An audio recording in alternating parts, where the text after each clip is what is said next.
Okay, yes Radhika, आप ही बनाने वाले हैं ना पेंटिंग, है ना? Okay, so let's start the session बच्चों। और सेशन स्टार्ट करने से पहले कुछ क्वेश्चंस करेंगे हम, है ना?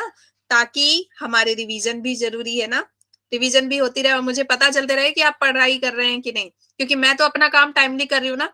जस्ट आफ्टर द क्लास मैं आप लोगों को नोट्स भेज देती हूँ, तो पढ़ाई करना आपका काम है। ओके, चलिए इन क्वेश्चंस के आंसर दीजिए। नंबर वन क्वेश्चन, ये रहा क्वेश्चन आपकी कंप्यूटर स्क्रीन पे। What chemical is used to grind tissue for chemical analysis? Yes, very good. D. हमने ये वाला एसिड यूज करके चटनी बनाई थी ना, डी होगा, है ना, trichloro acetic acid. Okay, what is the nature of filtrate after grinding tissue? Alisha ने बोला सी, फलक ने सी, अच्छा सारे बच्चे सी बोल रहे हैं, तो सी ही है ना? कि जब ग्राइंड हम करते हैं तो फिल्ट्रेट किस में आता है? एसिड सॉल्युबल में आता है। वेरी गुड, इसका मतलब आप पढ़ के आए हैं।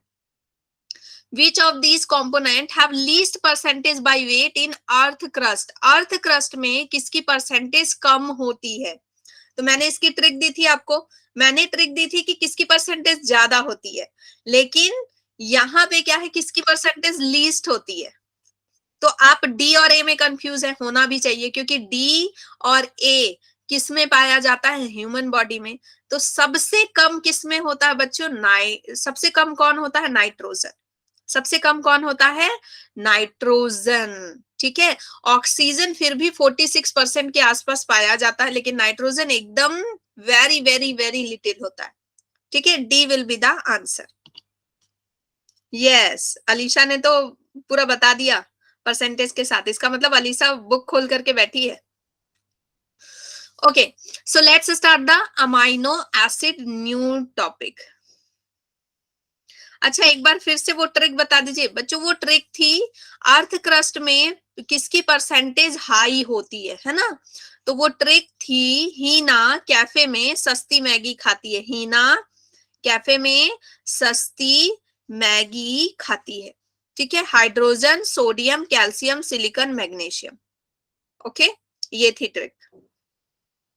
Okay, so let's start. Amino acid, amino acid as the name so, ठीक है, इसके नाम से ही पता चल रहा है कि ये क्या है। इसमें क्या होगा? एक अमाइन ग्रुप होगा और इसमें क्या होगा? एक एसिड ग्रुप होगा। ठीक है, अमाइनो एसिड, एक अमाइन और एक एसिड, नाम में ही सब कुछ रखा है, नाम से ही पता चल गया अमाइनो एसिड क्या है। दूसरी बात, this is the building block of protein. Protein का बिल्डिंग ब्लॉक इसे बोला जाता है। What does it mean? It means कि अमाइनो एसिड जुड़ जुड़कर क्या बनाते हैं? प्रोटीन बनाते हैं। अमाइनो एसिड, अलग अलग तरह के अमाइनो एसिड जुड़ जुड़कर अलग अलग तरह के प्रोटीन बनाते हैं। ठीक है, और क्या है? This is the monomer. ये क्या है? मोनोमर है, सिंगल यूनिट है। ठीक है, सिंगल यूनिट होता है किसका? Monomer of protein. प्रोटीन का क्या होता है? मोनोमर। मतलब ये सारे प्रोटीन जो है, प्रोटीन क्या होते हैं? पॉलीमर होते हैं, और ये क्या होता है? मोनोमर होता है। ओके, प्रोटीन इसी से मिलकर बने हुए होते हैं। और this is also known as the substituted, amino acid is also known as substituted methane. Substituted methane भी बोला जाता है। क्यों बोला जाता है मैम मीथेन? इसको इसलिए बोला जाता है क्योंकि मीथेन का फॉर्मूला क्या होता है? CH4। ठीक है, ये देखिए ऐसा होता है मीथेन।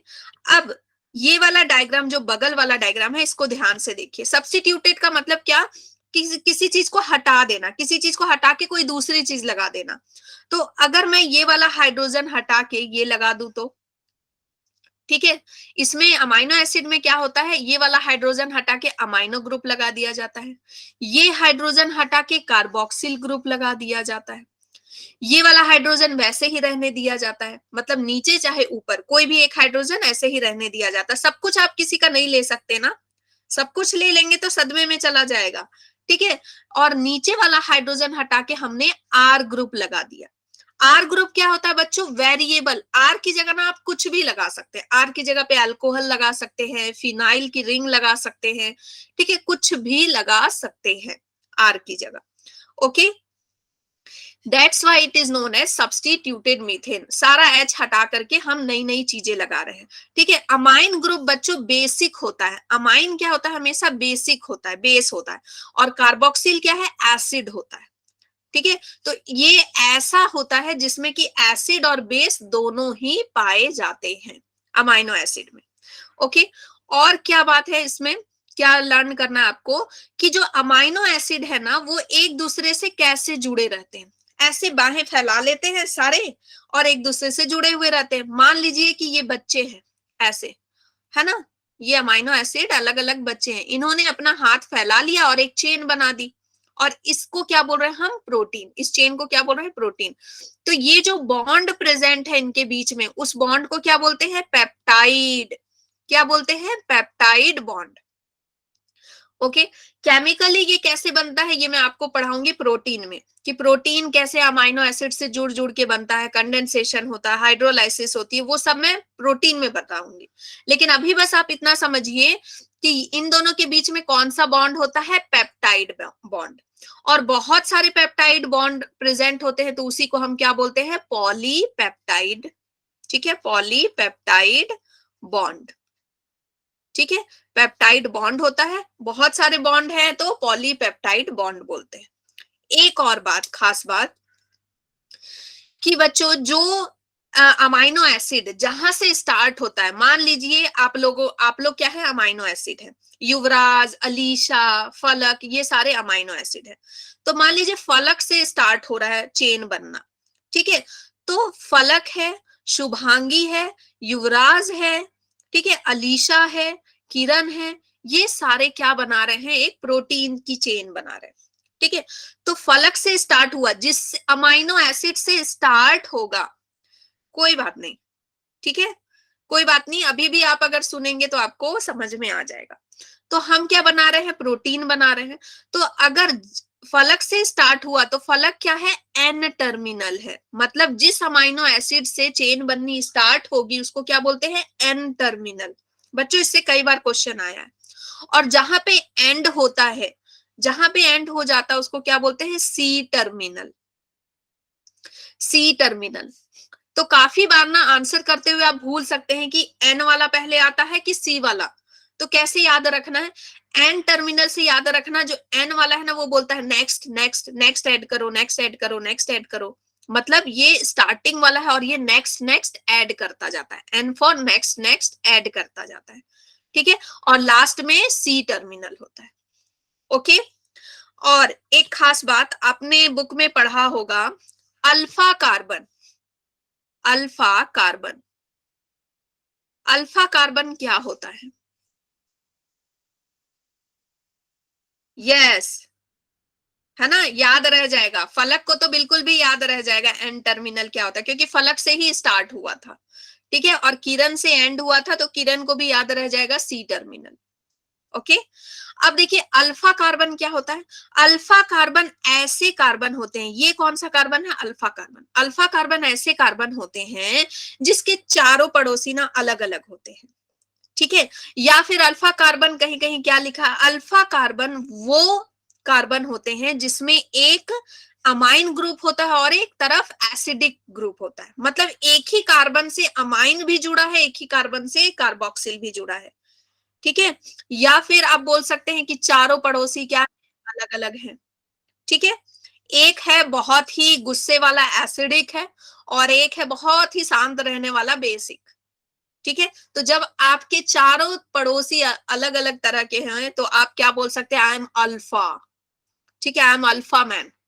मतलब आप उन सबको हैंडल कर रहे हैं अकेले, ठीक है। क्लियर है? अल्फा याद रहेगा। और इसी को कायरल भी बोलते हैं, इसी को बच्चों कायरल कार्बन भी बोलते हैं, ठीक है। अगर आपके पड़ोसी अलग अलग हैं, एक बहुत ही ज्यादा गुस्से वाला है, बगल वाला बिल्कुल भी शांत है, तो आप अल्फा है, ठीक है। और इसी को कायरल भी बोलते हैं। ओके, तो हमने क्या देखा कि अमाइनो एसिड के कंपोनेंट क्या क्या थे, कार्बोक्सिल, अमाइनो ग्रुप, हाइड्रोजन और एक वेरिएबल ग्रुप। अमाइनो एसिड कितने तरह के होते हैं, 20 टाइप्स ऑफ अमाइनो एसिड पाए जाते हैं बच्चों। और यही अमाइनो एसिड ना, अलग अलग तरह के अमाइनो एसिड बहुत तरह के प्रोटीन बनाते हैं, बहुत तरह के प्रोटीन बनाते हैं। सिद्रा, बच्चा आप लेट आए हो, और मैं अगर स्टार्टिंग से बताऊंगी ना तो आज तो बहुत लेट होने वाला। आज की क्लास ऐसे भी बहुत लंबी चलने वाली है, ठीक है। तो आप ना, जितना आपका छूटा है, बहुत ज्यादा तो छूटा नहीं, जो भी छूटा है आप इसका वीडियो देख लेना, ठीक है। ऐसे भी वीडियो देखना चाहिए ताकि आपका कॉन्सेप्ट ज्यादा क्लियर हो, ठीक है। शॉर्ट में भी नहीं, बहुत कुछ बता दिया है। ये 15 मिनट से मैं पढ़ा रही हूँ, तो 15 मिनट का शॉर्ट में तो मैं क्या बताऊंगी। तो टाइम से आया कीजिए बच्चे, रिक्वेस्ट है आप सभी से, ठीक है। 20, ठीक है, 20 अमाइनो एसिड होते हैं बच्चों। जैसे अल्फाबेट कितने होते हैं, 26 होते हैं ना। ये 26 अल्फाबेट मिलकर के कितने सारे वर्ड्स बनाते हैं, अलग अलग तरह के वर्ड्स बनाते हैं। ये आपकी स्क्रीन पे भी कितने सारे वर्ड आपको दिख रहे हैं। तो सोचिए 20 अमाइनो एसिड मिलके कितने तरह का प्रोटीन बनाते होंगे। इसलिए कुछ प्रोटीन एंजाइम होते हैं, कुछ हार्मोन होते हैं, कुछ प्रोटीन आपके डाइजेस्टिव एंजाइम होते हैं, अलग अलग तरह के ट्रिप्सिन, है ना, पेप्सिन, अलग अलग तरह के प्रोटीन एंजाइम होते हैं। हाँ, तो इसलिए बोला जाता है इतने तरह का प्रोटीन मिलता है, क्योंकि 20 तरह के अमाइनो एसिड होते हैं, वो अलग अलग तरीके से जुड़ते हैं और अलग अलग तरह का प्रोटीन बनाते हैं, और सबका अलग अलग फंक्शन होता है, ठीक है। ओके, बच्चे ध्यान रखिएगा, जो बच्चे लेट से आएंगे, I am not going to entertain them, ठीक है। आप क्लास में रहिए नहीं रहिए, मुझे उससे फर्क नहीं पड़ेगा, क्योंकि आप लेट से आएंगे, आधा घंटा लेट से आएंगे, मैम आपकी 15 मिनट पहले से वेट करती है आपका। So you should value the time of ma'am also, है ना। आपको पहले आ जाना है, 5 मिनट पहले ज्वाइन कीजिए बच्चों, 5 मिनट पहले, ताकि हम थोड़ा सा ना एक दूसरे से घुल मिल सके, एक इंटरेक्शन हो सके। लास्ट में आप आएंगे और बोलेंगे कि मैम फिर से बता दीजिए, तो सोचिए आप मेरी जगह पे रह के देखिए कैसा लगेगा आपको, है ना। Very bad. आपको डबल डबल ये भी जाता है, मैम का भी मैसेज जाता है कि बच्चों ज्वाइन कर लो, है ना, 10 मिनट में क्लास है। ओके, चलो, टाइप्स ऑफ अमाइनो एसिड, ठीक है। हमने देखा कि 20 टाइप्स ऑफ अमाइनो एसिड होते हैं। तो ये जो 20 टाइप ऑफ अमाइनो एसिड होते हैं बच्चों, इनमें से कुछ ना एसिडिक होते हैं, कुछ बेसिक होते हैं और कुछ न्यूट्रल होते हैं, ठीक है। एसिडिक अमाइनो एसिड कौन होते हैं, ग्लूटामिक एसिड, एस्पार्टिक एसिड, नाम से ही दिख रहा है कि ये एसिडिक है। अब क्वेश्चन कैसे आएगा, आपको ना बच्चों एक स्ट्रक्चर दे दिया जाएगा और उससे पूछा जाएगा कि ये एसिडिक है कि बेसिक है। तो मैं चाहती हूँ कि मेरे बच्चे ना इसका आंसर बहुत इजीली कर ले, ठीक है। तो मैं समझा देती हूँ आपको कैसे। ये है आपका इसका स्ट्रक्चर, NH2 इधर रहता है, एक तरफ COH रहता है और यहाँ पे R रहता है। ये स्ट्रक्चर आपको याद कर लेना है, ठीक है। एक तरफ बेस, एक तरफ एसिड, नीचे हाइड्रोजन और ऊपर चेंज होता रहता है, चाहे आप नीचे चेंज करो चाहे ऊपर चेंज करो, कहीं भी, ठीक है। अब मान, एसिडिक का मतलब क्या है, ज्यादा एसिड होना। एक एसिड तो पहले से प्रेजेंट है, अगर एक और एसिड में जोड़ दूं तो क्या इसका नेचर एसिडिक नहीं हो जाएगा, ज्यादा गुस्से वाला, ज्यादा एसिडिक, है ना। तो अगर आर ग्रुप में एक और एसिड जुड़ जाता है तो उस अमाइनो एसिड को एसिडिक बोलते हैं, ठीक है। उस अमाइनो एसिड को एसिडिक बोलते हैं। ये क्या हो गया, एसिडिक। कॉमन सेंस वाली बात है कि अगर आर ग्रुप में, सॉरी, COOH, अगर मुझे बेसिक बनाना है तो आर ग्रुप में मुझे क्या जोड़ना पड़ेगा, सोच के बताइए। अगर मुझे बेसिक बनाना है तो आर ग्रुप में मुझे क्या जोड़ना पड़ेगा आर के साथ, जल्दी बताइए सोच के, थोड़ा बेस जोड़ना पड़ेगा। तो यहाँ बेस क्या है, NH2। बेस क्या है, NH2 अमाइन ग्रुप, ठीक है। तो अगर दो अमाइन ग्रुप हैं तो वो बेसिक होगा, अगर दो एसिडिक ग्रुप है तो वो एसिडिक होगा, ठीक है। और न्यूट्रल कौन होगा, जो हमारा कॉमन स्ट्रक्चर होता है, NH2 यहाँ पे हो गया, यहाँ पे आर की जगह मान लीजिए मैंने सिर्फ एच जोड़ा और यहाँ एच जोड़ा, आर की जगह पे आप ये इस तरह का बेंजीन रिंग भी जोड़ सकते हैं, ठीक है, एच भी जोड़ सकते हैं, कुछ भी जोड़ सकते हैं, ठीक है। तो अगर एसिडिक होगा तो उसका एग्जाम्पल क्या है, ग्लूटामिक एस्पार्टिक, और साथ में एसिड लगा है तो ऐसे ही पहचान जाएंगे। बेसिक का एग्जाम्पल क्या है, लाइसिन। लाइसिन से कई बार क्वेश्चन आता है कि लाइसिन एसिडिक है, बेसिक है कि न्यूट्रल है, तो लाइसिन क्या है, बेसिक है, ठीक है। कैसे याद कीजिएगा, मेरा बेस लूज है, मेरा जो नॉलेज है ना, बेसिक्स जो है, मेरे बेसिक्स लूज है, ठीक है। ऐसे याद कर सकते हैं, my basics are loose, basics are loose, जो आपका बेसिक्स है सब्जेक्ट का वो क्या है, लूज है। Loose for lysine, R for arginine, याद रहेगा, ठीक है। जगह जगह पे ट्रिक दे रही हूं मैं, है ना। चलो, न्यूट्रल। न्यूट्रल में बच्चों ये जो मैंने डायग्राम बनाया ना, ये जो स्ट्रक्चर बनाया, this structure is very very important and this structure is of glycine, ठीक है। ये स्ट्रक्चर किसका है, ग्लाइसिन का है। किसका स्ट्रक्चर है, ग्लाइसिन का है बच्चों, है ना। इससे एग्जाम में बहुत क्वेश्चन आता है, क्या आएगा, आपको स्ट्रक्चर दे दिया जाएगा और पूछा जाएगा ये किसका स्ट्रक्चर है, ग्लाइसिन का है, ठीक है। या पूछा जाएगा कि सिंपलेस्ट अमाइनो एसिड कौन है, तो वो ग्लाइसिन है, सिंपलेस्ट है। सिंपलेस्ट क्यों है, देखिए आर की जगह सिर्फ मैंने एच जोड़ा, एकदम सिंपल अमाइनो एसिड, आर की जगह पे मैंने सिर्फ एच जोड़ा, सिंपलेस्ट अमाइनो एसिड है। एंड ये स्वीट इन टेस्ट होता है, ठीक है, स्वीट होता है खान टेस्ट करने में अमाइनो एसिड, एंड ये अमाइनो एसिड न्यूरोट्रांसमीटर की तरह काम करता है, मतलब आपके ब्रेन में सिग्नल पहुंचाने का काम करता है, ठीक है। ओके, नाउ सल्फर कंटेनिंग, इसके अलावा बच्चों कायरल, कायरल होगा क्योंकि कायरल के, यस इसमें ना एच एच है, हाँ तो कायरल नहीं होगा, लेकिन आप इसको अल्फा बोल सकते हैं क्योंकि एक तरफ एसिड बेस है, एक तरफ एसिड है। ओके, सल्फर कंटेनिंग, जिसमें सल्फर हो, आर में क्या हो, सल्फर हो, आर में क्या जुड़ा है बच्चों, सल्फर जुड़ा है, तो इसका एग्जाम्पल आता है, इसका एग्जाम्पल है cysteine, cysteine and methionine, methionine, ये बहुत इंपॉर्टेंट है, cysteine and methionine, CM, CM से याद रखिएगा, ठीक है। सल्फर कंटेनिंग कौन होता है, CM, cysteine and methionine. Cysteine पे तो क्वेश्चन ज्यादा नहीं आता, मेथियोनिन पे क्वेश्चन आता है। फिर आपको पूछेगा अल्कोहलिक का एग्जाम्पल दो, ठीक है, या फिर ये स्ट्रक्चर दिया रहेगा, पूछेगा किसका कौन सा अमाइनो एसिड है, तो ओ OH लगा है मतलब अल्कोहल है, SH लगा है मतलब सल्फर है, ठीक है। और अगर ऐसे बेंजीन की रिंग लगी है मतलब एरोमेटिक है, ओके। तो अल्कोहलिक का एग्जाम्पल क्या है, सेरीन, सेरीन, ठीक है, और थ्रेयोनीन, थ्रायोनीन, ठीक है। तो कैसे याद रखेंगे, शेर जो है ना, शेर जो है वो अल्कोहलिक है, शेर, शेर जो है वो अल्कोहलिक है, ऐसे याद रखना है। जंगल का शेर क्या है, अल्कोहलिक है, ओके। शेरीन से ज्यादा क्वेश्चन आता है। एरोमेटिक, एरोमेटिक कैसे नाम याद रखेंगे, फिनाइलनीन, फिनाइलनीन, ठीक है। फिनाइल की खुशबू आती है ना जब पोछा लगाते हैं, ठीक है, तो फिनाइल की खुशबू आती है, थैंक यू युवराज। फिनाइल लगाते हैं, पोछा लगाते हैं तो फिनाइल डाला जाता है ना, तो उसकी कुछ एक स्मेल होती है ना, तो फिनाइल की खुशबू, ऐसे याद रखना है, ठीक है। फिर टायरोसिन, टायरोसिन, ये कैसे याद रखोगे कि टायर जलाने पर भी खुशबू आती है बच्चों, ये टायरोसिन बहुत इंपॉर्टेंट होता है। टायरोसिन ना, टायरोसिन अमाइनो एसिड जुड़ जुड़ करके आपका हार्मोन बनाता है, that is T3 and T4 hormone, T3 and T4 hormone बनाता है, जो कि आपके थायराइड ग्लैंड से निकलते हैं, ठीक है। और ये साथ में मेलाटोनिन हार्मोन भी बनाता है, मेलाटोनिन हार्मोन भी बनाता है, ओके।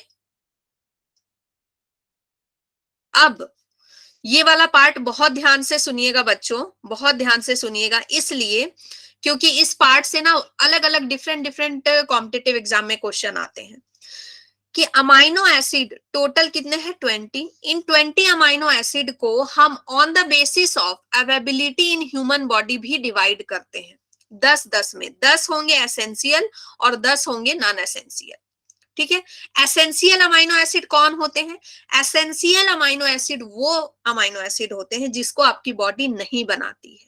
ठीक है, ध्यान से सुनिएगा, एसेंशियल अमाइनो एसिड वो होते हैं जिसको आपकी बॉडी नहीं बनाती, और आपकी बॉडी आपसे क्या बोलती है पता है? It is very important to take it from the food. बहुत एसेंशियल है कि आप इसको खाने से लो, फूड के थ्रू आप इसको लो, बहुत एसेंशियल, क्योंकि मैं नहीं बना पाऊंगा। ठीक है, आपकी बॉडी क्या बोलती है? इस अमाइनो एसिड को मैं नहीं बना पाऊंगा, इसीलिए आपके लिए बहुत एसेंशियल है कि आप इसको फूड के थ्रू खाओ। ठीक है, तो एसेंशियल अमाइनो एसिड वो अमाइनो एसिड है जिसको फूड से लेना बहुत एसेंशियल है, बहुत जरूरी है। ठीक है, और नॉन एसेंशियल अमाइनो एसिड वो अमाइनो एसिड है जिसको आपको फूड से लेना जरूरी नहीं है। ठीक है, जिसको आपको फूड के थ्रू लेना जरूरी नहीं है, इसको आपकी बॉडी खुद बना लेती है। आपकी बॉडी बोलती है कोई चिंता मत करो, कोई जरूरी नहीं है आपको खाना ये वाला अमाइनो एसिड, ये मैं बना लूंगा। ठीक है, एसेंशियल अमाइनो एसिड को खाना जरूरी है। ठीक है, खाना जरूरी है, और नॉन एसेंशियल अमाइनो एसिड को खाना जरूरी नहीं है। ओके, क्लियर है? एग्जाम्पल है ल्यूसीन, आइसोल्यूसीन, नॉन एसेंशियल के ग्लाइसिन, आर्गिनिन। ये अभी मैं इसका ट्रिक दे रही हूँ। ठीक है, फिर से मैं ट्रिक दे रही हूँ। ओके, ये देखिए, ये है बच्चों आपका essential amino acid, 10 essential amino acid, 10 non essential amino acid. Out of 10 essential amino acid, 2 amino acid arginine और हिस्टीडीन, ये ऐसे होते हैं जो आपको सिर्फ जब आप मदर के वोम्ब में होते हैं ना, बहुत छोटे होते हैं, तब जरूरत होती है। ठीक है, लेकिन जब जैसे जैसे आप बड़े होते जाते हैं, उनकी जरूरत खत्म होती जाती है। ठीक है, उनकी जरूरत खत्म होती जाती है, क्योंकि वो ग्रोथ पीरियड के लिए, आपके ऑर्गन को डेवलप करने के लिए। ठीक है, इसकी जरूरत कब होती है? स्पेशल केस में, जब आप मदर के वोम्ब में हैं, या फिर कोई मदर प्रेग्नेंट है, उनको लेना जरूरी होता है। ठीक है, तो स्पेशल केसेस में जरूरत होंगी। बाकी जो 8 हैं ये तो आपको डेली लेना है, ये आपको खाना ही खाना है। ठीक है, इसका ट्रिक क्या है? ट्रिक क्या है याद करने का? वीआईपी हॉल में टीटी। क्या है ट्रिक? वीआईपी हॉल में टीटी। लेकिन ये याद रखना, यहाँ जो टीटी है वो थ्रियोनिन और ट्रिप्टोफैन है। ठीक है, ये टायरोसिन नहीं है। टायर वाला किसमें है? नॉन एसेंशियल में। बस ये याद रखना कि टायर वाला जो है वो नॉन एसेंशियल में है। बाकी जितने जितने टी आएंगे वो किसमें है? एसेंशियल में। टायर वाला नॉन एसेंशियल में। बाकी आपका कुछ भी मैच नहीं करेगा। ठीक है, बाकी आपका कुछ भी मैच नहीं करेगा।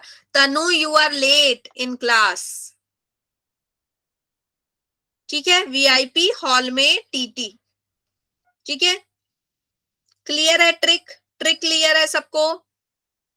कि एक एक करके बता दूं, वी का क्या मतलब, आई का क्या मतलब? वो तो दिख रहा है ना, वी का मतलब वेलिन है, आई का मतलब आइसोल्यूसिन है।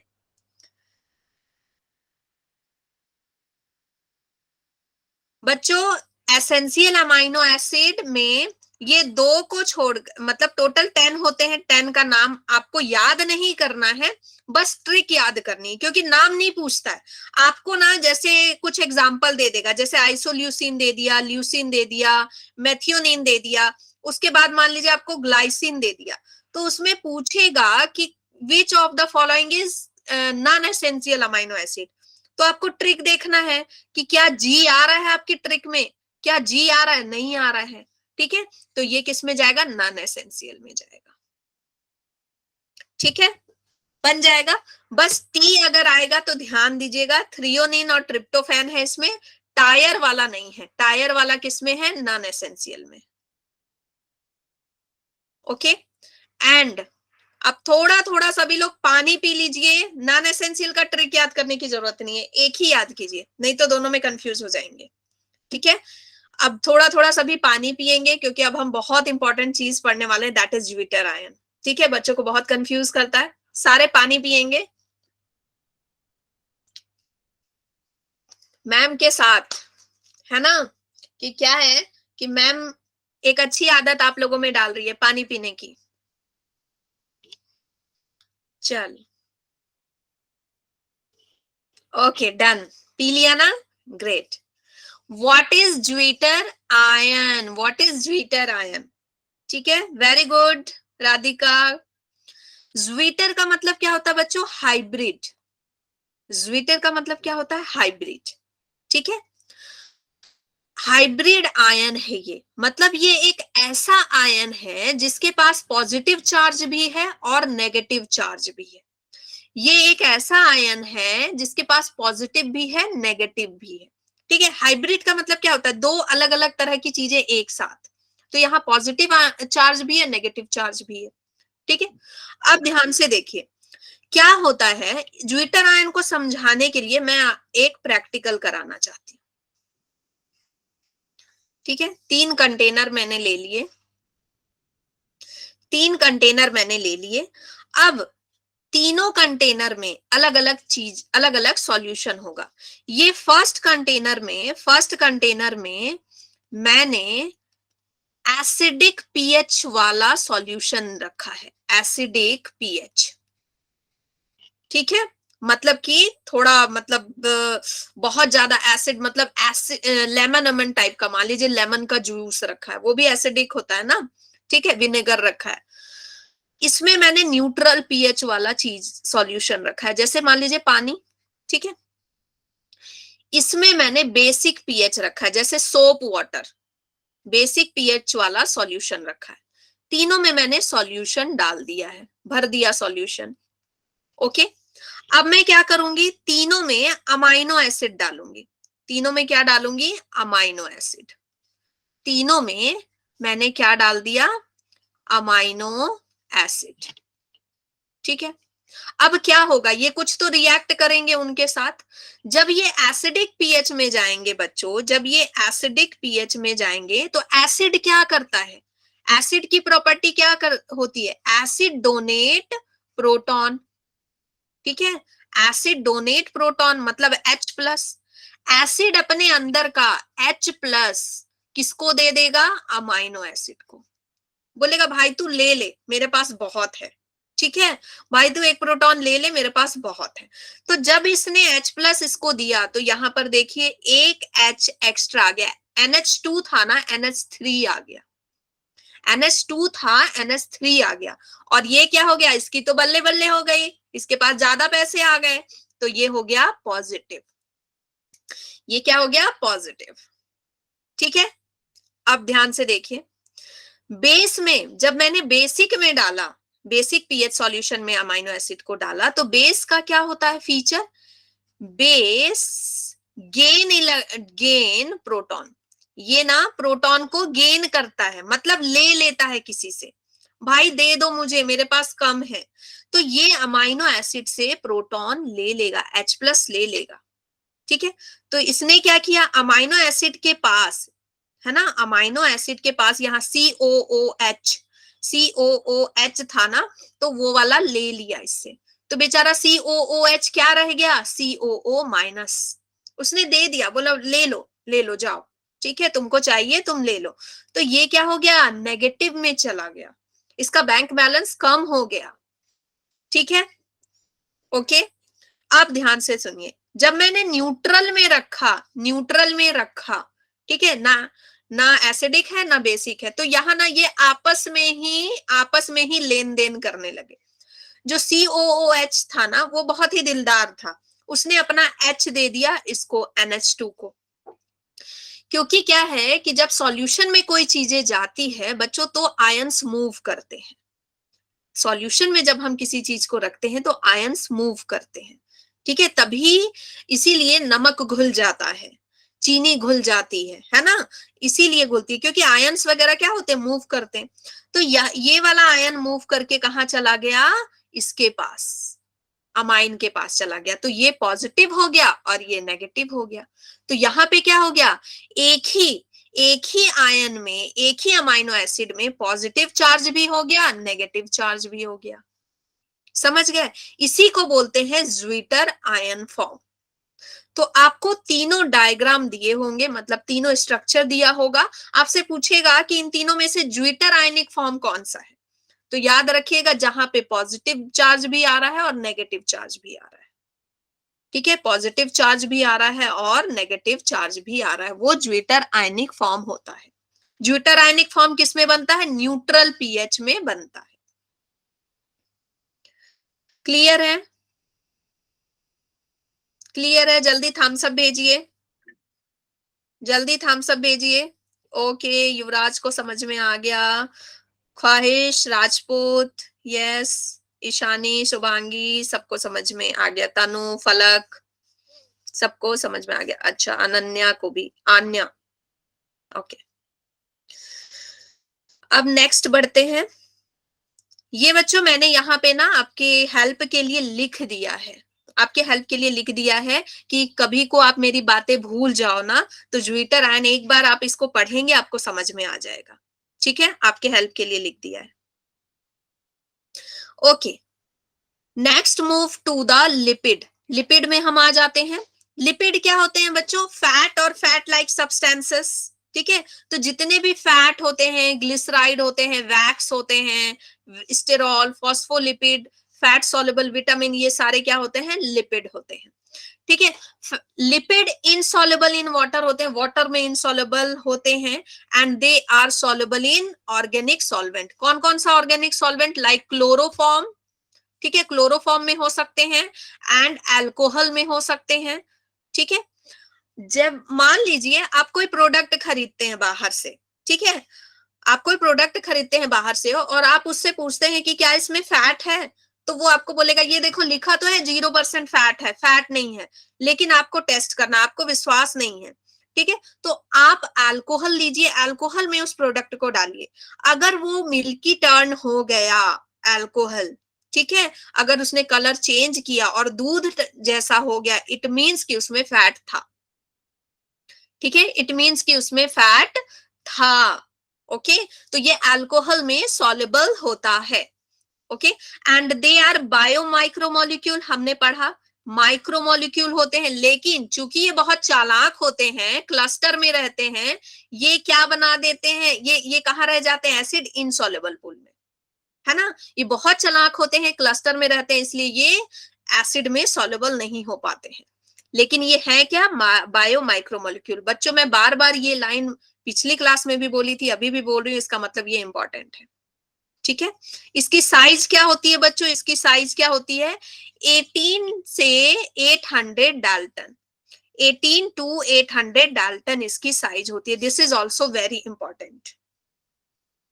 Okay, lipid, lipid are fat और fat like substances, non polymer होते हैं, माइक्रोमोलिक्यूल होते हैं, and they provide 30% of the calorie in daily diet. अब ध्यान से सुनिएगा, लिपोजेनेसिस क्या होता है?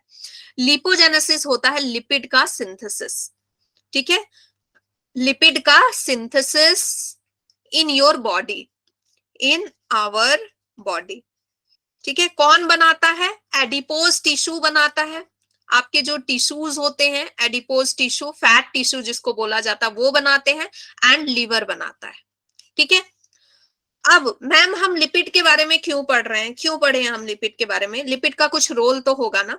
तो बच्चों लिपिड का फंक्शन ये है कि आपकी बॉडी को शेप प्रोवाइड करता है। ठीक है, जैसे आप ज्यादा लिपिड लेते हैं, ज्यादा फैट लेते हैं, तो चब्बी चब्बी हो जाते हैं, है ना, गाल वाल फूल जाते हैं पूरे। ये आपके इंटरनल जो ऑर्गन है, जैसे किडनी, स्टमक, है ना, इन सबको प्रोटेक्ट करता है, उनके चारों ओर एक कवरिंग बनाता है, जिसकी वजह से ना अगर कोई आपको मारता है बाहर से, ठीक है, तो वो शॉक एब्जॉर्बर की तरह काम करता है, वो सीधे स्टमक में नहीं लगता। आपको ऊपर ऊपर चोट लगेगा, ये नहीं कि आपका स्टमक अंदर से घायल हो जाता है, ऐसा नहीं होता। ठीक है, and it acts as a insulator. Insulator मतलब क्या होता है कि जैसे आपने देखा होगा ना कि जो ज्यादा मोटे लोग होते हैं उनको ठंडी ज्यादा नहीं लगती, उनको गर्मी के मौसम में मतलब या ठंडी के मौसम में भी एसी चलाना होता है ना। क्यों? क्योंकि उनके शरीर के अंदर ना इतनी मोटी लेयर होती है ना फैट की, कि वो चादर की तरह काम करती है। ठीक है, और जो पतले लोग होते हैं ना उनको बहुत ठंड लगती है, जैसे मैं, है ना, मुझे बहुत ठंड लगती है। ओके, लेकिन जो थोड़े हेल्दी हेल्दी होते हैं ना की जो मोटी लेयर होती है ना, वही फैट मतलब चादर की तरह काम करती है, इंसुलेटर, हीट जनरेट करता है, ठीक है। And this is the storage form of energy, storage form of energy, मतलब कि ये बैंक की तरह है बच्चों। अगर अकाल पड़ा ना, अकाल पड़ा तो जो चब्बी चब्बी लोग होंगे ना, वो थोड़ा लेट से जाएंगे, है ना, लेट से दुनिया को अलविदा बोलेंगे, हम थोड़ा जल्दी बोलेंगे। क्यों? क्योंकि हमारे अंदर स्टोर फैट नहीं है। अकाल वकाल पड़ेगा, खाना नहीं मिलेगा, तो हम हमारा तो ग्लूकोज जल्दी जल्दी खत्म हो जाएगा, एकदम बिल्कुल जल्दी जल्दी सिधार जाएंगे। लेकिन जो चब्बी लोग हैं ना, उनको उनको बस एक चीज परेशान करेगी कि उनकी भूख, है ना, वो मेंटली परेशान होंगे क्योंकि उनको खाने की आदत होती है। अदरवाइज उनके अंदर इतना फैट स्टोर है, मतलब बैंक में इतना पैसा है ना, कि वो धीरे धीरे धीरे धीरे ग्लूकोज, यस, वो खाते ज्यादा है ना, तो वो परेशान होंगे इसकी वजह से कि भाई खाना नहीं मिल रहा, खाना नहीं मिल रहा। अदरवाइज उनका बॉडी ज्यादा सरवाइव करेगा, ठीक है, क्योंकि अंदर जो फैट है वो एनर्जी देता रहेगा। लिपोजेनेसिस बच्चों, लिपोजेनेसिस मतलब लिपिड का बनना आपकी बॉडी में। लिपो मतलब लिपिड, जेनेसिस मतलब जेनरेट होना, लिपिड का बनना आपकी बॉडी में। कौन बनाता है? लिवर बनाता है लिपिड आपकी बॉडी में, ठीक है, जब भी जरूरत होती है वो लिपिड बनाता है। एडिपोज टिश्यूज लिपिड बनाते हैं, ठीक है, और इसी की वजह से ना एक ब्लबर बन जाता है। पेंगुइन को देखा है, ब्लबर बनता है ना उनकी बॉडी में, इसीलिए आराम से वो पोलर रीजन में घूमते फिरते हैं, है ना, पेंगुइन, पोलर बियर, उनकी पूरी मोटी सी लेयर बन जाती है, ब्लबर बन जाता है, ठीक है। और एक बहुत ही अच्छी बात मैं आपको बता रही हूँ, पता है ये लिपिड वाले सेक्शन में ना आप बहुत नई चीजें सीखोगे मुझसे, ठीक है। एडिपोसाइट्स जो होते हैं ना, एडिपोसाइट्स मतलब क्या? जो फैट के जो सेल होते हैं, ठीक है, फैट के जो सेल होते हैं बच्चों, यस, नोट्स में तुरंत सेंड करूंगी एज ऑलवेज, ठीक है। तो जो एडिपोसाइट्स होते हैं बच्चों, ये ना ये क्या करते हैं कि एक बार अगर आपकी बॉडी में आ गए, एक बार आपकी बॉडी में बन गए ना, तो ये लाइफ लॉन्ग जाते नहीं है। तो आप पूछोगे कि जो फैट के सेल अगर जाते नहीं है तो मोटे लोग पतले कैसे हो जाते हैं जिम जाके? एक्चुअली क्या होता है, जैसे मान लीजिए ये फैट की सेल है, ठीक है, तो फैट की सेल उनकी जब वो एक्सरसाइज करते हैं या डाइटिंग करते हैं ना, तो ऐसे श्रिंक हो जाती है, श्रिंक हो जाती है, लेकिन वो जाती नहीं है। लेकिन जब वो फिर से ज्यादा खाना शुरू करते हैं ना, तो वो तुरंत से ऐसे वापस शेप में आ जाती है। इसीलिए उनको वेट लूज करना इतना मुश्किल होता है, ठीक है। इसलिए बोला जाता है कि कंट्रोल में खाइए ताकि ओबेसिटी ना हो जाए, क्योंकि फिर मैंने ये बोला बच्चों कि जो एडिपोसाइट सेल होती है ना, मतलब कि एडिपोसाइट्स मतलब कि फैट की सेल, फैट की सेल जो होती है ना, वो लाइफ लॉन्ग, एक बार अगर आपकी बॉडी में बन गई फैट की सेल, ठीक है, तो वो लाइफ लॉन्ग आपकी बॉडी में रहती है। और जब आप योगा करते हैं या जिम जाते हैं या डाइटिंग करते हैं, तो ये ना श्रिंक हो जाती है, ऐसी श्रिंक हो जाती है, लेकिन ये खत्म नहीं होती। लेकिन अब जब आप दोबारा से मतलब जिम विम छोड़ दिया, अरे अब तो हम पतले हो गए, जिम विम छोड़ के फिर से आप ठूस ठूस के खाने लगे ना, तो फिर से ये ना ऐसा ही हो जाता है, तो फिर से चबी चबी हो जाते हैं, ठीक है। और एक हम जैसे लोग हैं, कितना भी खा ले होते ही नहीं है ना। ओके, मेरे जैसा कोई और है? ओ, अनिल को अच्छा, इसलिए मैं बार बार मोटी हो जाती हूँ। ग्रेट, अब समझ में आया। अभी आप इस चैप्टर में ना बहुत सारी चीजें मुझसे समझोगे, ठीक है। Okay, and it help in digestion of vitamin also, vitamin के डाइजेशन में भी बच्चों हेल्प करता है। कौन कौन सा विटामिन? ए, डी, ई, के। आपने पढ़ा होगा छोटे क्लासेस में कि vitamin A, D, E and K are fat soluble vitamin, fat soluble vitamin. इसका मतलब कि अगर इस विटामिन को खाने के लिए डॉक्टर ने आपको बोला है, विटामिन डी की कमी हो गई आपके शरीर में, विटामिन ई की कमी हो गई, और डॉक्टर बोल रहे हैं कि आपको ये दोनों विटामिन लेने हैं, तो बच्चों इसको फैट के साथ लेना है, ठीक है। इधर you take it with milk, milk के साथ लीजिए, या फिर जब आप ये विटामिन ले रहे हैं तो बी एश्योर कि आप कुछ फैटी चीज भी खा रहे हैं साथ में, ठीक है, सुबह शाम कुछ फैटी खा रहे हैं।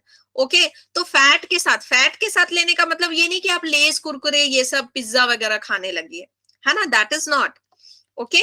फैट सॉल्युबल होते हैं, तो आपको थोड़ा सा दूध वगैरह के साथ अगर आप इसको लेते हैं तो that will be more okay, पानी के साथ लेंगे तो ये दवाइयां वेस्ट, ठीक है, क्योंकि ये सॉल्युबल नहीं होगा, घूमता रहेगा, है ना। ये तो ढूंढेगा कि भाई फैट मिल जाए तो मैं सॉल्युबल हो जाऊं, ठीक है, क्योंकि ये फैट सॉल्युबल होता है।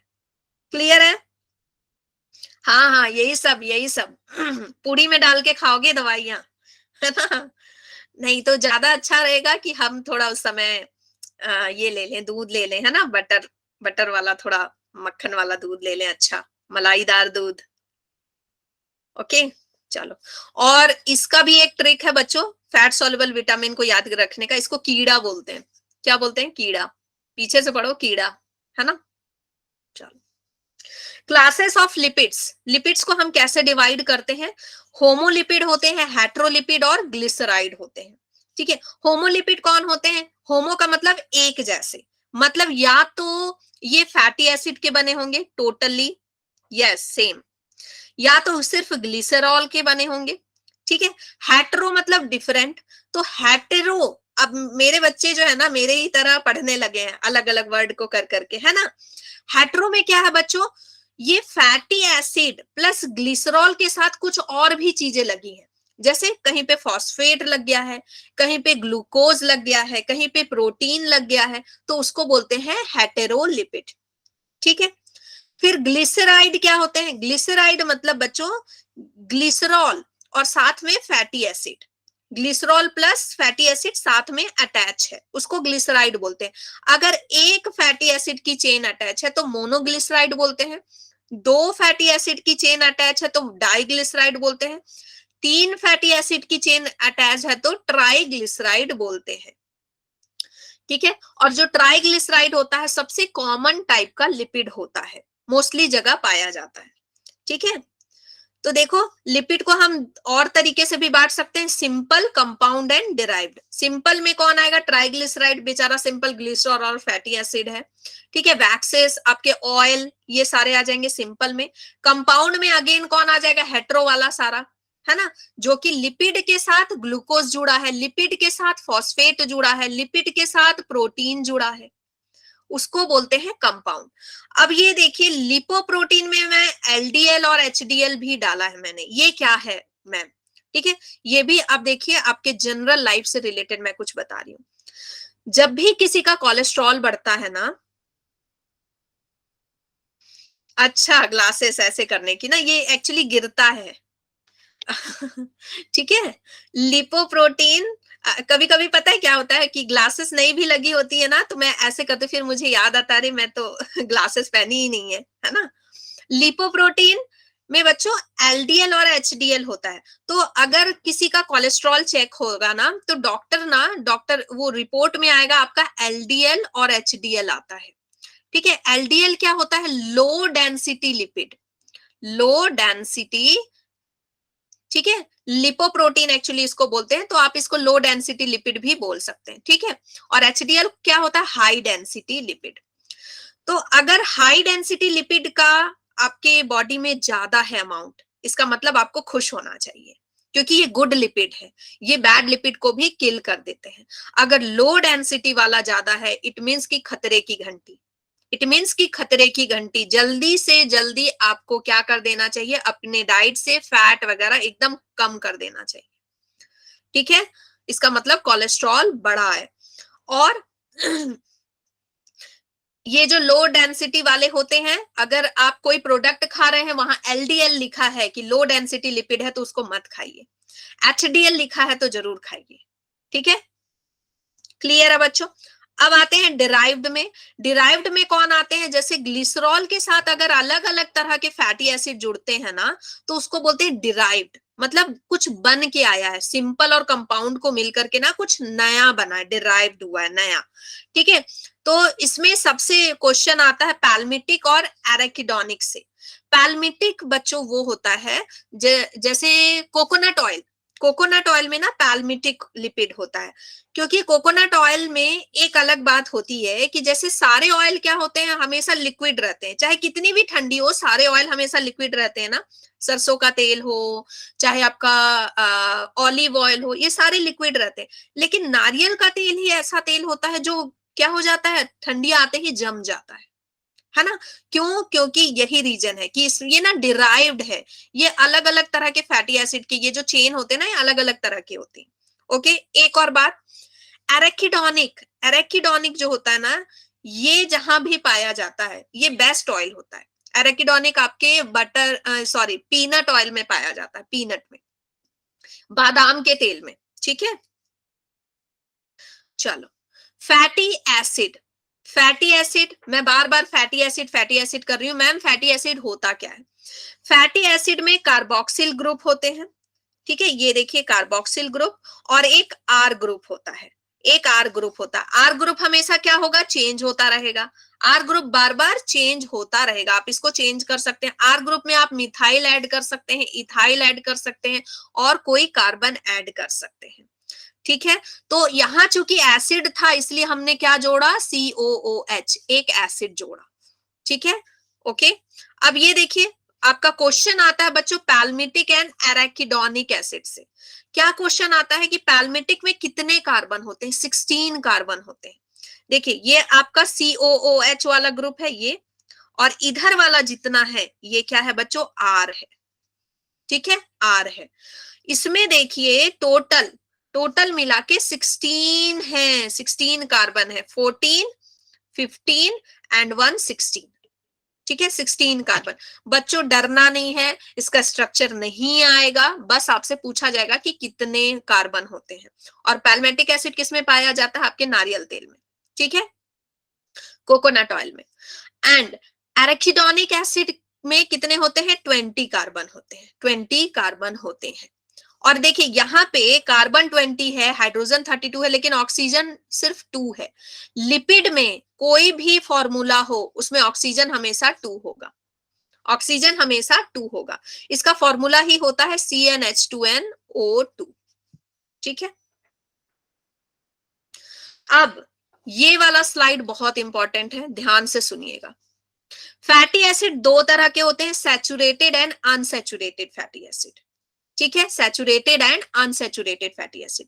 सैचुरेटेड फैटी एसिड कौन होते हैं? जिनके बीच में सिंगल बॉन्ड होता है, सिंगल बॉन्ड, पूरी चेन में सिंगल बॉन्ड होता है, बिल्कुल सैचुरेटेड होते हैं, थोड़ा भी इधर उधर नहीं हो सकते क्योंकि सिंगल सिंगल बॉन्ड है, स्थिर है एकदम। ठीक है, और हाइड्रोजन होता है, पूरे पूरे चेन में हाइड्रोजन होता है, कहीं भी हाइड्रोजन गायब नहीं रहता। ठीक है, तो हाइड्रोजन जितना होगा उतना ही वो क्या होता है? सॉलिड होता है। ठीक है, तो ये ऑयल कैसे होते हैं? यस, ये कैसे होते हैं? सॉलिड एट रूम टेम्परेचर, मतलब जैसे बटर, ठीक है, बटर, घी, चीज, ये सारे रूम टेम्परेचर पे क्या होते हैं? सॉलिड होते हैं। और क्या बात होती है? ये एनिमल प्रोडक्ट होते हैं, एनिमल प्रोडक्ट, एनिमल से मिलते हैं ये सारे। और पता है ये ज्यादा हेल्दी नहीं होते हैं, अगर आप इसको ज्यादा लेते हैं दे आर नॉट हेल्दी। कैसे क्वेश्चन मैं अभी दिखा रही हूं, कैसे क्वेश्चन आते हैं। नीट 2022 में, मतलब इसी बार इससे क्वेश्चन आया है, मैं दिखा रही हूं कैसे क्वेश्चन आते हैं। ठीक है, पूरे के पूरे लिपिड से क्वेश्चन आया था। एनिमल प्रोडक्ट होते हैं एंड दे आर अनहेल्दी। अगर आप इसको ज्यादा खाते हैं दे आर वेरी अनहेल्दी। बोलते हैं ना कि घी खाओ, घी खाओ, सरसों तेल मत खाओ, घी खाओ, घी अच्छा होता नहीं बच्चे। जो एनिमल प्रोडक्ट होते हैं दे आर नॉट गुड। ठीक है, ये सैचुरेटेड फैटी एसिड ये मीट वगैरह में भी मिलते हैं, मीट वगैरह जो बनाते हैं ना तो देखते होंगे कि बाद में वो तेल छोड़ देता है, तो इनमें भी सैचुरेटेड फैट होता है। ठीक है, सिंगल बॉन्ड। रेंसिडिटी भी इनकी हाई होती है, ये मतलब सिमा जाते हैं, अगर घी वगैरह सिमा जाते हैं ना, बटर वगैरह सिमा जाते हैं तो बहुत नुकसान करता है। मतलब क्या कि अगर आप केक खा रहे हैं, सेमाया हुआ केक खा रहे हैं, बेकरी वाला बिस्किट खा रहे हैं, सेमाया हुआ बिस्किट खा रहे हैं, तो बहुत नुकसान कर रहे हैं अपने साथ। क्यों? क्योंकि वहां पे क्या होता है बच्चों? हवा नहीं लगती है, वहां पे क्या होता है? जो फैट प्रेजेंट होता है वो ऑक्सीडाइज हो जाता है, और उस समय पे वो उस तरह का अगर आप सेमाया हुआ बिस्किट, सेमाया हुआ केक वगैरह खाते, सेमाया हुआ लेज खाते हैं, तो वो आपकी बॉडी को बहुत नुकसान करता है। समझ गए? समझ गए? तो बर्बाद होने के चक्कर में, बर्बाद मतलब बोलते हैं ना कि फेंका जाएगा, हम खा लेते हैं, तो जहर नहीं खाना बच्चों, जहर नहीं खाना। ठीक है, सिमाया हुआ मतलब कि क्या बोलते हैं उसको, जैसे सीलन जैसा, मतलब वो हो जाता है ना, सॉफ्ट हो जाता है। लेस को बाहर रख दो तो कैसा सॉफ्ट हो जाता है, एकदम सॉफ्ट सॉफ्ट हो जाता है ना, वैसा। अनसैचुरेटेड फैटी एसिड, ठीक है, unsaturated fatty acid, these are plant product. ये सारे फैटी एसिड हमको प्लांट से मिलते हैं, प्लांट की सीड से मिलते हैं। जैसे आपके ऑलिव ऑयल, ठीक है, ऑयल जितने भी है ना, ऑलिव ऑयल हो गया, आलमंड ऑयल हो गया, ठीक है, आलमंड ऑयल हो गया।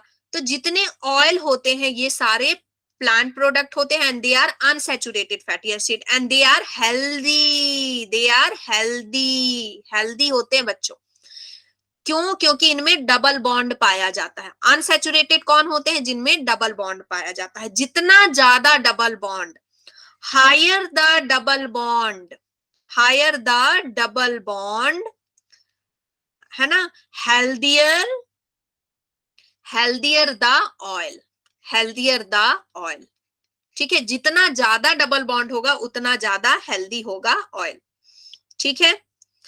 ऑलिक एसिड जो होता है, ऑलिक, ऑलिक एसिड, इसमें एक डबल बॉन्ड होते हैं, और एरेकिडोनिक में 4 डबल बॉन्ड होते हैं, 4 डबल बॉन्ड होते हैं बच्चों, ठीक है, ठीक है, मतलब एरेकिडोनिक ज्यादा हेल्दी है, ठीक है, मतलब बादाम का तेल बहुत हेल्दी होता है। आपके ये जो राइस ब्रान ऑयल होते हैं वो बहुत हेल्दी होते हैं, उनमें ज्यादा डबल बॉन्ड होता है, ठीक है। आलमंड, राइस ब्रान, ये सारे ऑयल जो होते हैं ना ज्यादा हेल्दी होते हैं। क्लियर है बच्चों? और ये जो अनसैचुरेटेड फैटी एसिड है ना, ये अगेन सिस और ट्रांस में बढ़ते हैं, सिस एंड ट्रांस। जो सिस वाला ऑयल होगा वो अच्छा होता है, ट्रांस वाला ऑयल बच्चों आपके फैक्ट्री में बनता है ताकि ज्यादा दिन तक फूड को प्रिजर्व किया जा सके, और ये ट्रांस फैट बहुत नुकसान करते हैं। आप जब लेस खाओगे या कोई भी पैकेट फूड खाते हो ना, पैकेट फूड, उसमें लिखा रहता है ट्रांस फैट इतना है। तो अगर आप ट्रांस फैट हर दिन 0.5 ग्राम भी ले रहे हो, मतलब अगर आपकी हैबिट बन गई है कि बाहर का कुछ खरीद के खाना ही है, लेज खाना है डेली, कुरकुरे खाना है, या फिर केक खाना है ना, बाहर का खाना ही है, तो आपके अंदर ट्रांस फैट इकट्ठा होता जाएगा। ट्रांस फैट डाइजेस्ट नहीं होता है, ट्रांस फैट आपकी कैपिलरीज में जमता जाता है, और ये हार्ट अटैक कॉज करता है, ठीक है, कोलेस्ट्रॉल बढ़ाता है, हार्ट में ब्लॉकेज लाता है। क्लियर है बच्चों? तो ट्रांस फैट अब से आप लोग देख के खाएंगे कि ट्रांस फैट है कि नहीं है, क्या है, ठीक है, ट्रांस फैट जरूर देखा कीजिए। ये सारे जनरल नॉलेज मैं फालतू में नहीं दे रही हूँ, मैं इसलिए दे रही हूँ कि आप लोग एक हेल्दी लाइफ स्टाइल जिए, और आसपास के लोगों को भी आप अवेयर कीजिए, घर के लोगों को भी बताइए। और खासकर मम्मी लोग क्या करती है ना, घर में एक ही तेल में बार बार पकौड़े तलती जाती हैं, वो तेल जो बच जाता है उससे पराठे बना देती, that is also not good. वो भी एक तरह से ट्रांस फैट बन जाता है, कुछ समय बाद ना आप उस फैट को देखोगे, उस ऑयल को, वो जमने लगता है बच्चों, वो ऑयल जल्दी आपके शरीर से पचता नहीं है, ठीक है, वो डाइजेस्ट नहीं होता और वो जमते जाता है आर्टरीज वगैरह में, ठीक है। सब कुछ छोड़ नहीं देना है, लेकिन ऐसी चीजें नहीं, समोसे इसलिए बाहर के मना किया जाता है, समोसा वो एक ही ऑयल में वो 10-10 दिन तक वो तलते जाते हैं, ठीक है। ओके बच्चों, ठीक है, समझ में आ गया?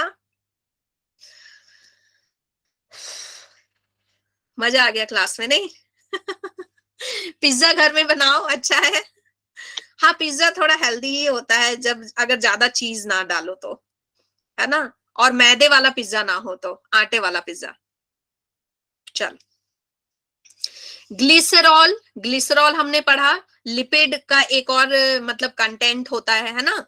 जैसे लिपिड किससे मिलकर बना था? Fatty acid and glycerol. तो फैटी एसिड के बारे में हमने पढ़ लिया, है ना। और ग्लिसरॉल क्या होता है बच्चों? इसमें अल्कोहल ग्रुप होता है, ग्लिसरॉल में OH OH ग्रुप होते हैं, अल्कोहल ग्रुप होता है। इसका ना आप स्ट्रक्चर देख के चले जाना, कुछ नहीं है, CH2OH CH2OH CH2OH, इस तरह से आप इसका बस स्ट्रक्चर देख के चले जाना, ठीक है। चलिए, फॉस्फोलिपिड, ये आपको पढ़ाना बहुत जरूरी है। फॉस्फोलिपिड जो हमारे सेल में प्रेजेंट होता है उसको लेसिथिन बोलते हैं, और इससे क्वेश्चन आता है। फॉस्फोलिपिड जो हमारे सेल मेम्ब्रेन में प्रेजेंट होता है उसको लेसिथिन बोलते हैं बच्चों, ठीक है, लेसिथिन बोलते हैं। ओके, एंड दूसरी बात, फॉस्फोलिपिड कैसा लिपिड है? कंपाउंड लिपिड है। मतलब इसमें क्या क्या है? कंपाउंड लिपिड है, मतलब इसमें फैटी एसिड तो है, फैटी एसिड है, ग्लिसरॉल है, ठीक है, इसके साथ साथ फॉस्फोरिक एसिड है, फॉस्फोरिक एसिड है, या फिर आप बोल सकते हैं कि एक फॉस्फेट की ग्रुप भी है जिसका फॉर्मूला होता है H3PO4, ठीक है। अब ध्यान से देखिए, ध्यान से देखिए, ये जो स्ट्रक्चर मैंने बनाया इसको देख के डर लग रहा होगा ना, डरना नहीं है बच्चों, ये आपको बनाने भी नहीं आएगा, बस मैंने आपको समझाने के लिए बनाया है, ठीक है। ये जो स्ट्रक्चर है देखिए यहाँ पे OCR फैटी एसिड का मैंने आपको क्या बताया था कि R होता है और COOH होता है, फॉर्मूला है ना। तो ये किसका है? ये है फैटी एसिड, फैटी एसिड है, ठीक है। किसके साथ जुड़ा हुआ है? ये देखिए ग्लिसरॉल के साथ जुड़ा है, ग्लिसरॉल के साथ जुड़ा है।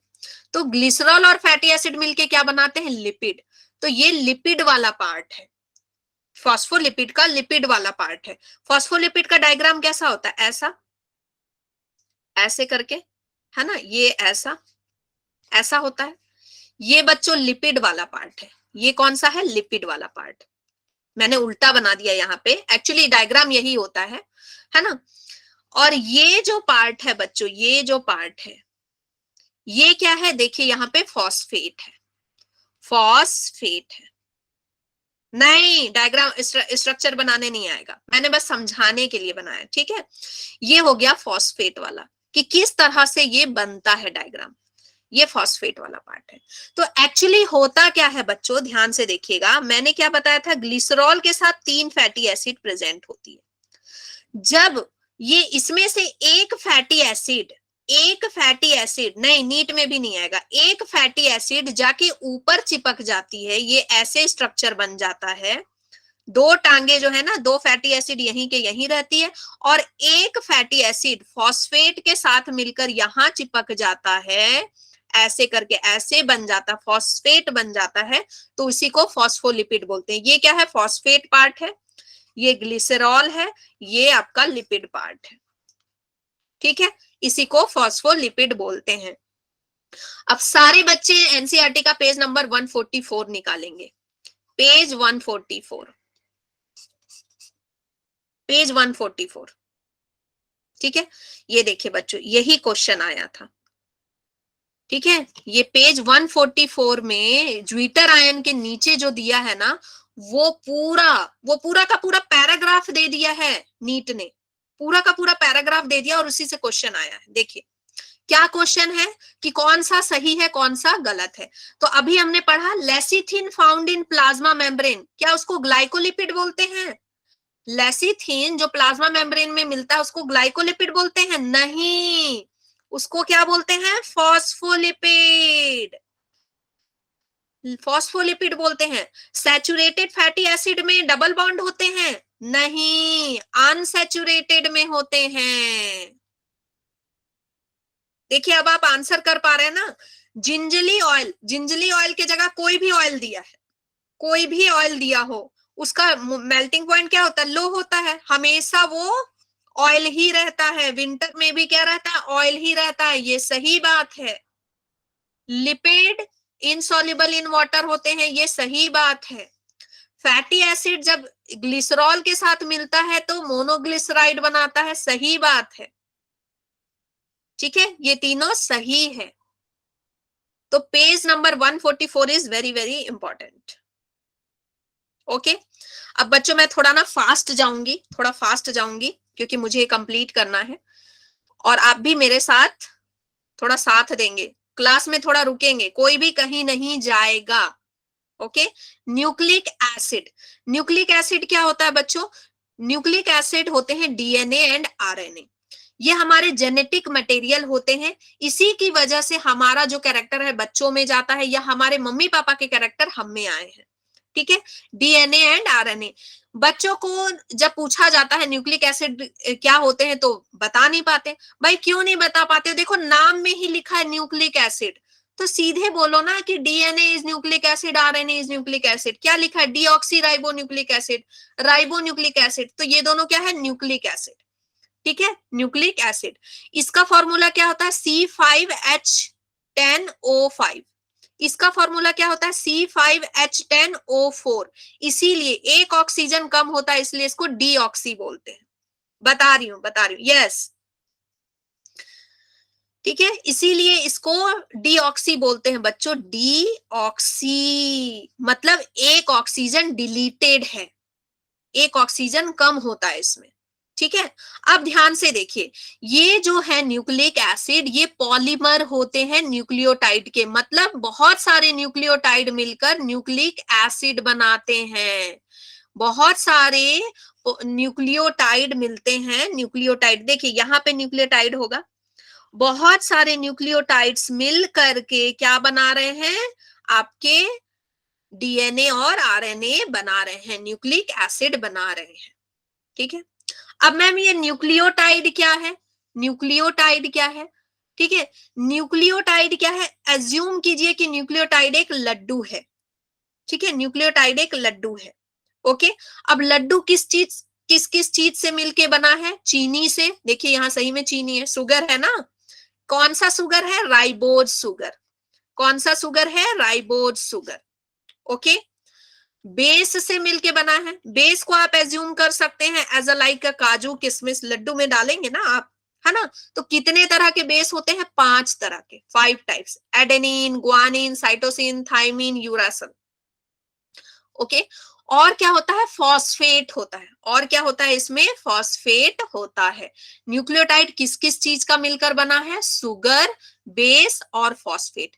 और यही न्यूक्लियोटाइड जुड़ जुड़ करके क्या बनाते हैं बच्चों? डीएनए, डीएनए और आरएनए बनाते हैं। यही न्यूक्लियोटाइड मिल मिल करके डीएनए और आरएनए बनाते हैं।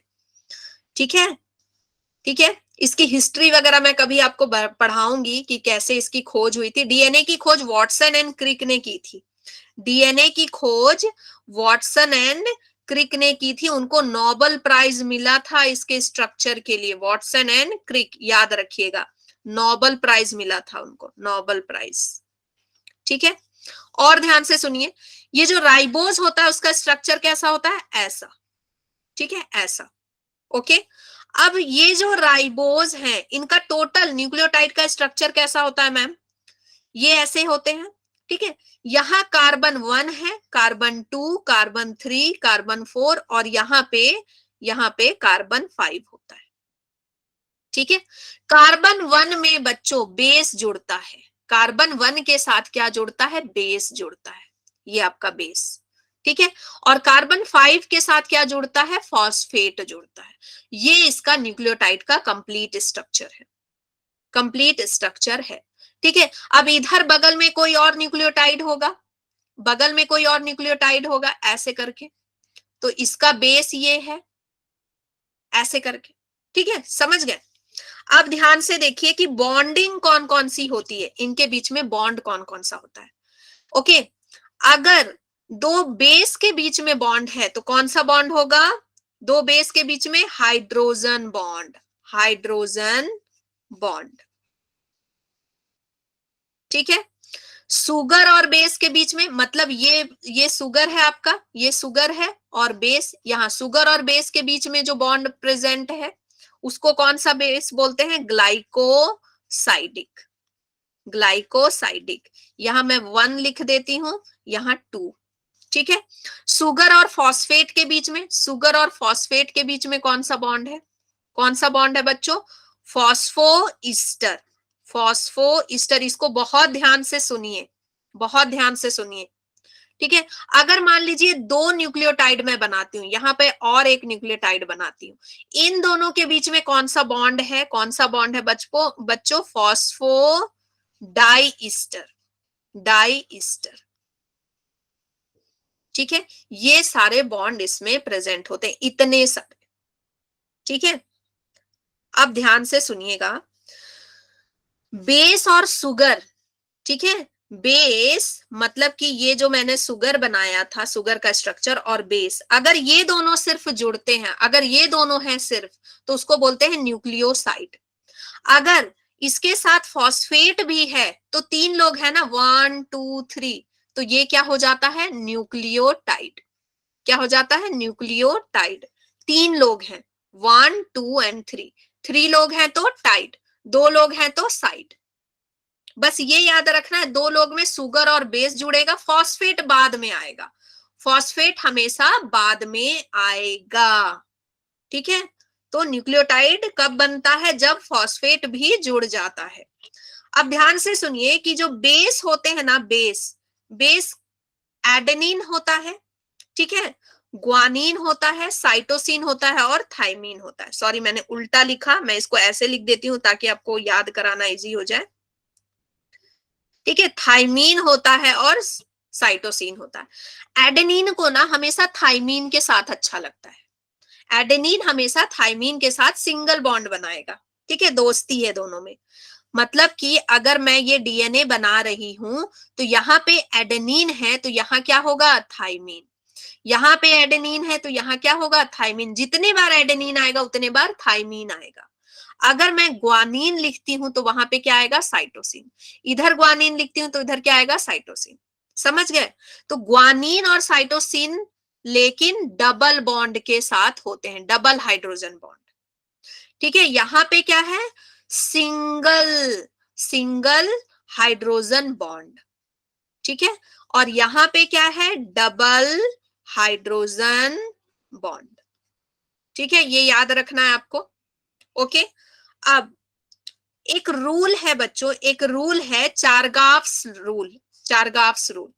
वो क्या बोलता है कि एक डीएनए में, एक डीएनए में जितना एडेनिन होगा, अगर 3 बार एडेनिन है तो 3 बार थाइमीन होगा, जितना एडेनिन होगा उतना ही थाइमीन होगा।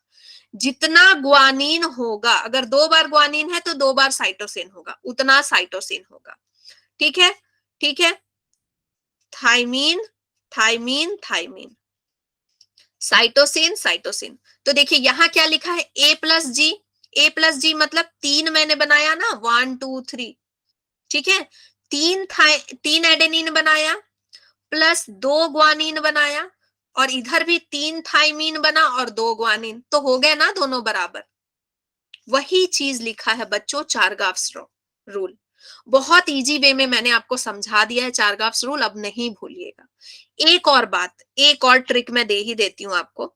ठीक है बच्चों, बेस जो होते हैं ना, बेसेस जो होते हैं वो 2 तरह के होते हैं, प्यूरीन, प्यूरीन होते हैं एंड पिरिमिडीन होते हैं, पिरिमिडीन होते हैं। ठीक है, प्यूरीन कौन होते हैं, ए जी, और पिरिमिडीन कौन होते हैं, सीटी। तो कैसे याद रखिएगा, आलू गोभी, आलू गोभी जब आप खाएंगे तो प्योर खाएंगे ना, इम्प्योर तो खाएंगे नहीं, गंदा गंदा आलू गोभी तो नहीं खा लेंगे, प्योर आलू गोभी खाएंगे। और पिरिमिडीन क्या हो जाएगा, सीटी, पिरिमिडीन क्या हो जाएगा, सीटी।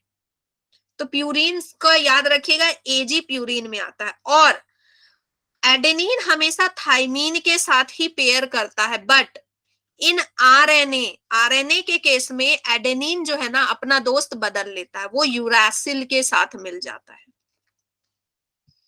ठीक है, यूरासिल के साथ मिल जाता है, वहां पे थाइमिन नहीं रहता।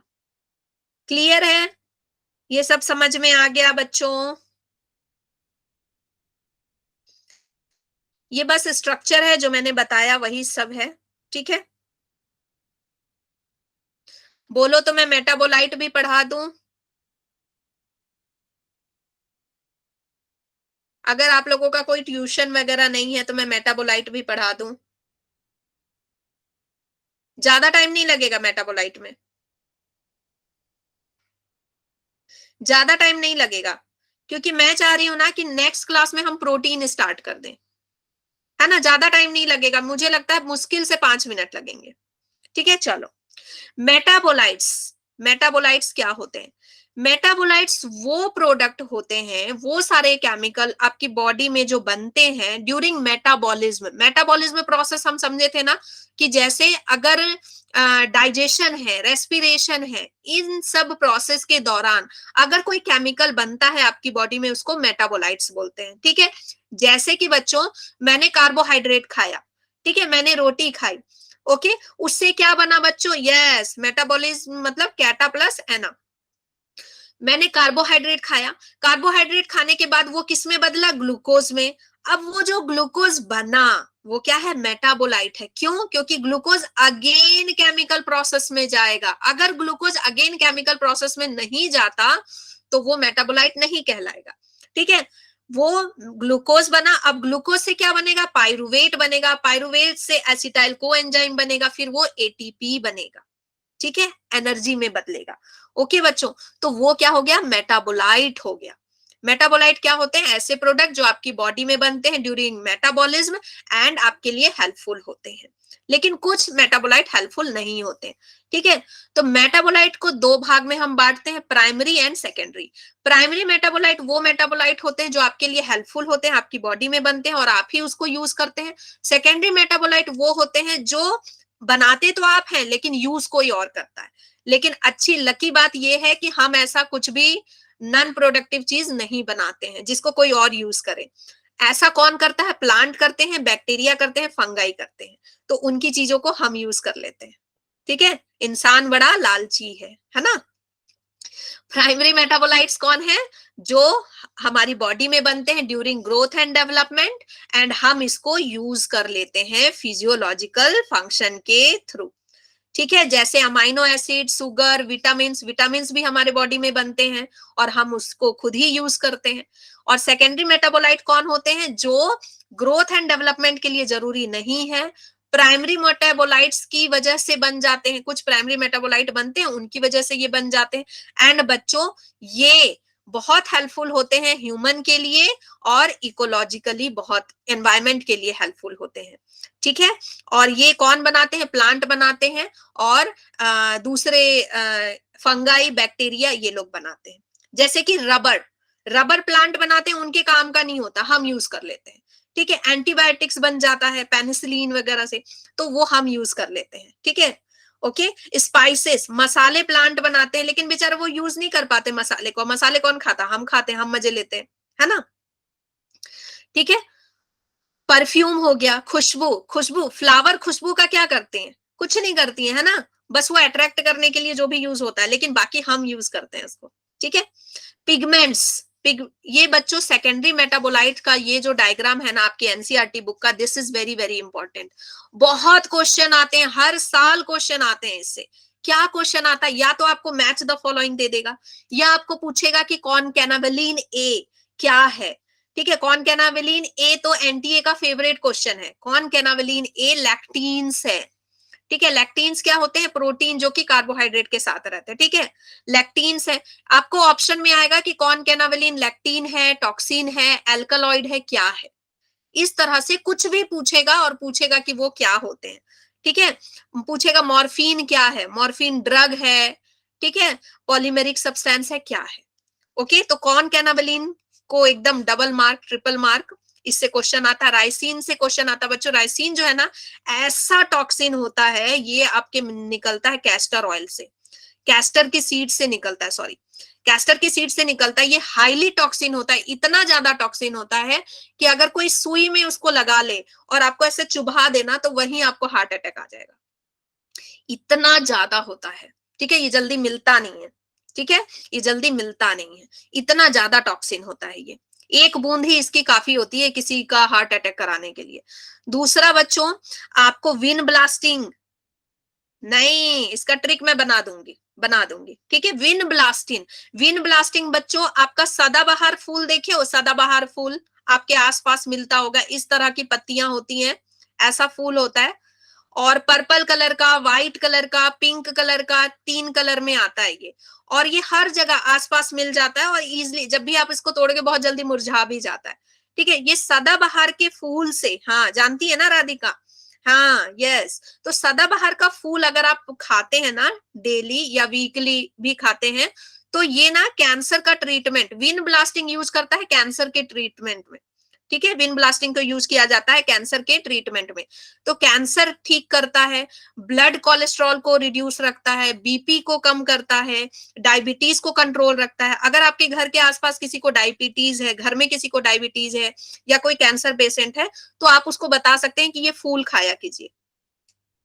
ठीक है, उसी से बनता है। करक्यूमिन बच्चों है आपके हल्दी से बनता है, ये भी बहुत हेल्पफुल है। ठीक है, सेलुलोज भी सेकेंडरी मेटाबोलाइट है।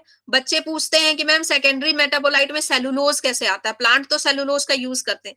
बच्चों, सेलुलोज सिर्फ प्रोटेक्टिव कवरिंग देता है, वो किसी मेटाबॉलिज्म में नहीं जाता, वो कोई और प्रोडक्ट नहीं बनाता, उसका यूज हम कर लेते हैं। हम क्या करते हैं, सेलुलोज से क्या बनाते हैं, पेपर बना लेते हैं। ठीक है, और भी अलग अलग चीजें बना लेते हैं सेलुलोज से। ठीक है, so how was the session, मजा आ गया ना? मुझे भी मजा आया आज की क्लास में, बहुत मजा आया आज की क्लास में। बहुत सारी चीजें हमने सीखी है ना।